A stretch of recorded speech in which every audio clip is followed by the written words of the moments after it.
যে শিক্ষক সমাজের সমাবেশের জন্য পুলিশের ঔদ্ধত্য এমন জায়গায় গিয়েছে যে তারা আপনাদের এখানে সভা করার অনুমতি দিলেও স্টেজ করার অনুমতি দেননি।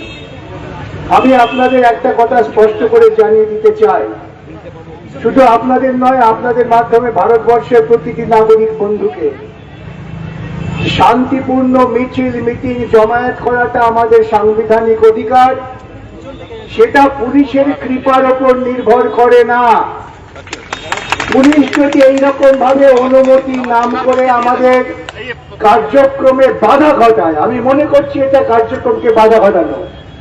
শিক্ষক সমাজকে রাস্তার উপর দাঁড়িয়ে একটা তুলে আমরা ছাত্রাবস্থায় যেমন মিটিং করতাম সেই রকম ভাবে মিটিং করতে হবে। আপনাদের শিক্ষক সমাজের দায়িত্ব ছিল সামগ্রিকভাবে পুলিশকে বয়কট করে আপনাদের সভা রালি রাজনীতি করা। এভাবে যদি আপনারা যখন তখন পুলিশ কর্তৃপক্ষ সরকার যা বলবেন তা মেনে নেন, তাহলে আপনাদের দাবি কখনোই কেউ মান্যতা দেবে না। এটা আমাদের উপলব্ধি করতে হবে।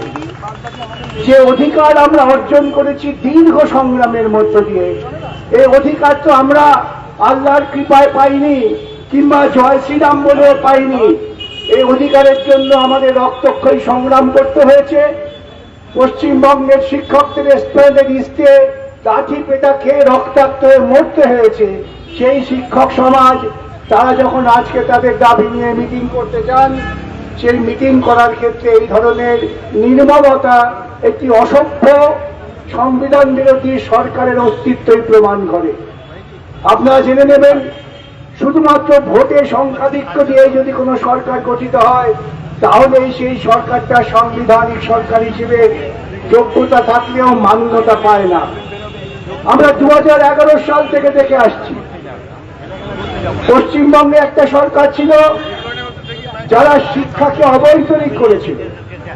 প্রান্তিক ঘরের ছেলে মেয়েরা লেখাপড়া শিখবেন, সেই লেখাপড়া শেখার সুযোগ এবং তার বিস্তার হয়েছিল। এলাকায় এলাকায় নতুন করে স্কুল, প্রান্তিক স্তরের ছেলে মেয়েরা আসবেন, তাদের পড়াবার জন্য শিক্ষিত যুব সম্প্রদায়কে শিক্ষকতার পেশায় আকর্ষণ করার জন্য একটি সরকারি পরিকল্পনা নিয়েছিল। তারা স্বভাবতই সরকার শিক্ষকদের একটি সম্মানজনক, সাম্মানিক, আমি শিক্ষকদের ক্ষেত্রে এটা বেতন বলি না, শিক্ষকদের সম্মানজনক সাম্মানিক বামফ্রন্ট সরকার ঠিক করেছিলেন, যার মধ্য দিয়ে সমাজে শিক্ষকদের প্রতি গোটা সমাজের একটি সম্মাননা তৈরি হয়েছিল। আমি আমার জীবন শুরু করেছিলাম শিক্ষকতা দিয়ে। আমি জানি তখন শিক্ষক হিসেবে আমরা সমাজের অন্যান্য অংশের কাছে উপহাসের পাত্র ছিলাম, কিন্তু আমাদের ওই সাম্মানিক বলে যেটা আমরা পেতাম সেটা অত্যন্ত নগণ্য। আমরা অনেকেই টিউশন করে তার থেকে অনেক বেশি টাকা উপার্জন করতাম। কিন্তু বামফ্রন্ট সরকার ক্ষমতায় এসে সাংবিধানিকভাবে রাষ্ট্রের দায়িত্ব স্বীকার করে শিক্ষক সমাজকে সমাজের অন্যান্য মানুষের কাছে আদরণীয় এবং গ্রহণীয় করে তুলেছিল। আমরা আমাদের যে দায়িত্ব ছিল গোটা সমাজকে আলোকিত করার, গোটা সমাজকে শিক্ষিত করার, সে কাজে ব্যর্থ হয়েছি। সেই ব্যর্থতার সুযোগ নিয়ে এই রাজ্যে একটি সরকার এসেছিল যাকে আমরা প্রচারের ধাক্কায় অনেকে উল্লসিত হয়ে ভেবেছিলাম ওই সরকার আপনাদের বা আমাদের অনেক উপকার করবেন। আজকে কয়েক বছর পর দেখতে পাচ্ছি সেই সরকারটা ছিল আপাত মস্তক দুর্নীতিগ্রস্ত। আমরা গুটি কয়েক মানুষ যখন 2011 সালের পর থেকে বুক ফাটিয়ে চিৎকার করে বলেছি এই সরকার শিক্ষা ব্যবস্থাকে ধ্বংস করে দেবে, তখন অনেকেই আমাদের দিকে উপহাসের আঙুল তুলেছিলেন। আজকে 2011 পরবর্তী সময় থেকে আমার বাংলার শিক্ষক সমাজ কলুষিত হয়েছে, কলঙ্কিত হয়েছে। শিক্ষা চাকরি বিক্রি এই ধরনের পরিকল্পনা মমতার সরকার করেছিলেন। আপনাদের মধ্যে অনেকেই আছেন, আমাদের মধ্যেও অনেকে আছেন যারা মনে করতেন মমতা তাদের কাছে দেবী রূপে আবির্ভূত হয়েছেন এবং আপনাদের অনেক মঙ্গল করবেন। আজকে বুঝতে পারছেন প্রতিটি পদক্ষেপে ওই সরকার পশ্চিমবঙ্গের মাটিতে হিন্দুত্ববাদকে চাষ করবার সুযোগ করে দিয়েছেন। একটা পরিবর্তিত সরকারের মুখে দাঁড়িয়ে আমরা আছি। সেই সরকারের লক্ষ্যটা কি? এই সরকার এসে শিক্ষার প্রসারের জন্য কোনো পরিকল্পনা করছেন না। তারা বন্ধ হওয়া স্কুল চালু করার কোনো উদ্যোগ নিচ্ছেন না। তারা পরিকল্পিতভাবে প্রাইমারি শিক্ষা ব্যবস্থাকে ভেঙে ফেলবার জন্য মিড ডে মিলটাকে পর্যন্ত হস্তান্তরিত করছেন একটি মাল্টি ন্যাশনাল কোম্পানির কাছে।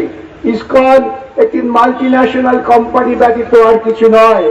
ধর্মের মোড়কে তারা গোটা বিশ্ব জুড়ে ধর্মের ব্যবসা করছেন। তাদের হাতে তুলে দেওয়া হলো মিড ডে মিলের পরিকল্পনা, চালু করে দেওয়া হলো যে দিনের পুষ্টির কি প্রয়োজন, আমাদের খাদ্যাভ্যাস পাল্টে দেওয়ার পরিকল্পনা হলো। কত তথাকথিত বুদ্ধিজীবী সমাজ মাধ্যম থেকে বিভিন্ন জায়গায় বলতে শুরু করলেন, না না, ডিমের বদলে সোয়াবিন ভালো। আমরা বললাম আমেরিকার সঙ্গে চুক্তি করা হয়েছে, যে চুক্তিতে বলা হয়েছে আমেরিকা সোয়াবিন ভারতবর্ষে আমদানি করবেন। ওই সোয়াবিন আমার দেশের কৃষকের সর্বনাশ করবে এবং সেই সোয়াবিনের বাজারের জন্য আমার দুগ্ধপোষ্য শিশুদের যারা সবে স্কুলে ঢুকছেন প্রাথমিক স্তর পর্যন্ত তাদের সোয়াবিন গেলানো হবে।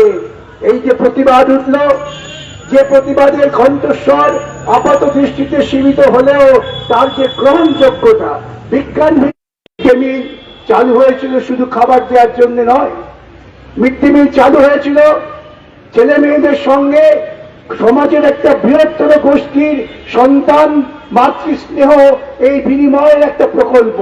যারা রান্না করছেন তারা মায়ের মতো আদর দিয়ে যত্ন করে রান্না করছেন তার ছেলে মেয়েদের খাওয়াবার জন্য। আজকে তাদের মাতৃত্বের বন্ধন থেকে ছিন্ন করে দেওয়ার পরিকল্পনা হলো ইসকন। আমার গ্রামের মেয়েরা, আমার শহরের মেয়েরা যারা অত্যন্ত কষ্টে জীবনযাপন করেন, কিন্তু বাচ্চারা খাবে এটা মনে করে সব কাজ ফেলে রেখে রান্না করে তাদের আদর করে খাওয়ান, তাদের আজকে বেকার করে দেওয়ার একটা সুনির্দিষ্ট পরিকল্পনা হলো। এটাও কিন্তু শিক্ষক সমাজকে ভাবতে হবে। শুধুমাত্র আমি দিয়ে পাচ্ছি না, আমার ট্রান্সফার হচ্ছে না, এটাই যদি ভাবেন আপনারা কিন্তু প্রকৃতপক্ষে আপনাদের কবর খুঁড়বেন। এই সরকার তাই চায়। এই সরকার চায় বৃহত্তর শিক্ষক সমাজ শুধুমাত্র তাদের নিজস্ব কুটি ক্ষুদ্র সীমিত স্বার্থের কথার মধ্যেই চিন্তা ভাবনাকে সীমাবদ্ধ রাখুন, তাহলে বৃহত্তর সমাজ শিক্ষিত হবে না। ওরা চায় না আমার প্রান্তিক স্তরের ছেলেটা লেখাপড়া শিখুক, ওরা চায় না আমার প্রান্তিক স্তরের মেয়েটা লেখাপড়া শিখুক। তাই তারা নাবালিকা পাচার যা চালু করেছিল, আজকে সেই প্রবাহ বহমান। আমার গায়ের ছোট ছোট মেয়েগুলো কোথায় হারিয়ে যাচ্ছে আমরা কেউ খোঁজ রাখি না। একসময় তো এখানে ব্যবস্থা ছিল, প্যারা টিচার নাম করে বিভিন্ন ভাবে তারা ঘুরে বেড়াতেন পাড়ায় পাড়ায়, কোথায় কোথায় গ্রামে গ্রামে ছেলে মেয়ে আছে পড়াশোনা করছে না, তাদের স্কুলে নিয়ে এসো। এই যে সামগ্রিক পরিকল্পনা তাকে ভেঙে দেওয়া হচ্ছে। আমি জানি আপনারা সকলে অপেক্ষা করছেন দিয়ে কবে পাবো, দিয়ে আপনারা আইনসম্মত ভাবে পাওয়ার অধিকারী, কবে পাবো কেন? আমার আইনি অধিকার তুমি দেবে না কেন? তোমাকে টেনে আমি নামাবো না কেন?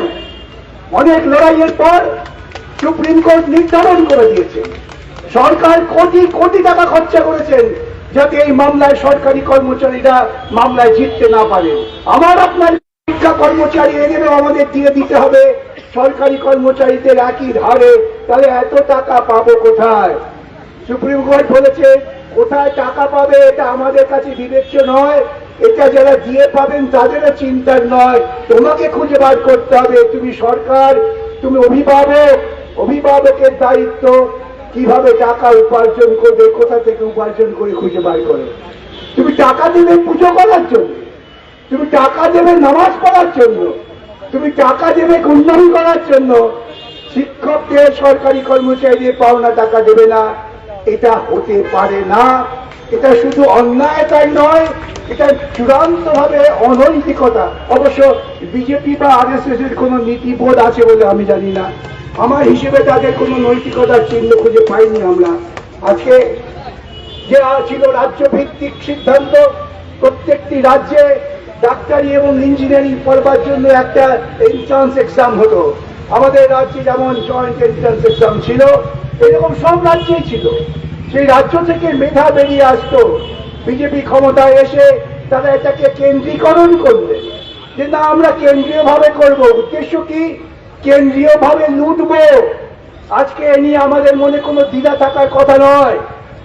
তারা চালু করলেন নিট, চালু করলেন এনটিআর, পাশাপাশি চালু করলেন কোচিং সেন্টার। যে কোচিং সেন্টারগুলো বিজেপি নেতারা চালাচ্ছেন, ইউপি গুজরাট ভিত্তিক সেই কোচিং সেন্টার, সেখানে কোটি কোটি টাকা দিয়ে পড়লেই তারা এই নিটে পাশ করে যায়।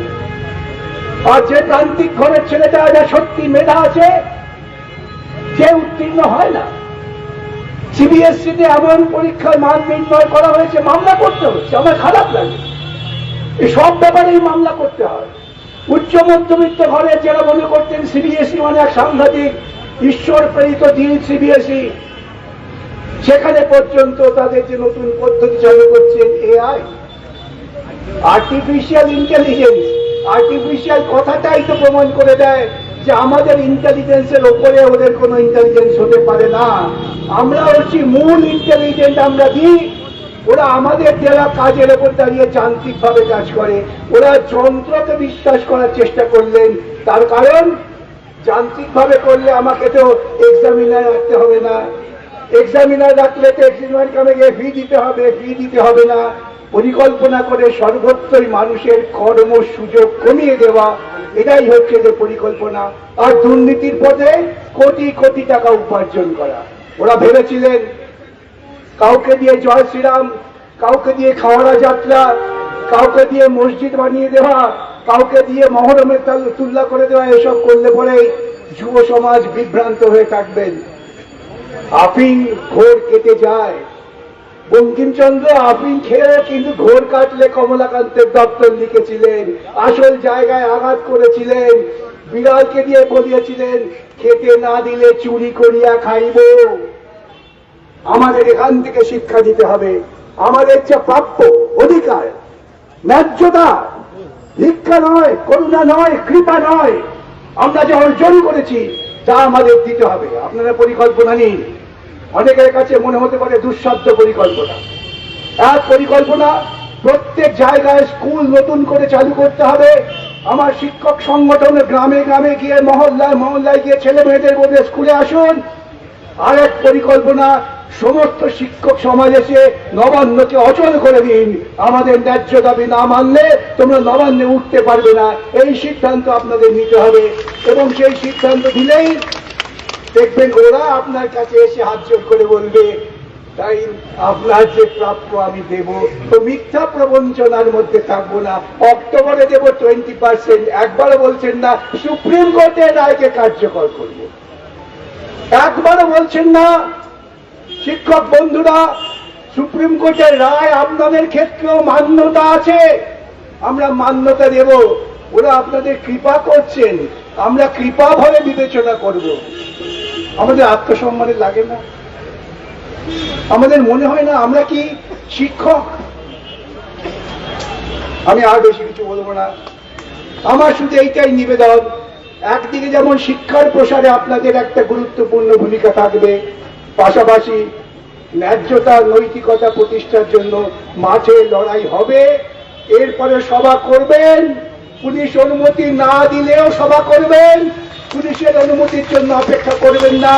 তাতে যদি লাঠি চলে চলুক, যদি আমাদের মাথা ফাটে ফাটুক, ওই রক্তাক্ষরে লেখা থাকবে বাংলার শিক্ষকরা অধিকার প্রতিষ্ঠার জন্য কোন রকম সমঝোতা বা আপোষ করেননি।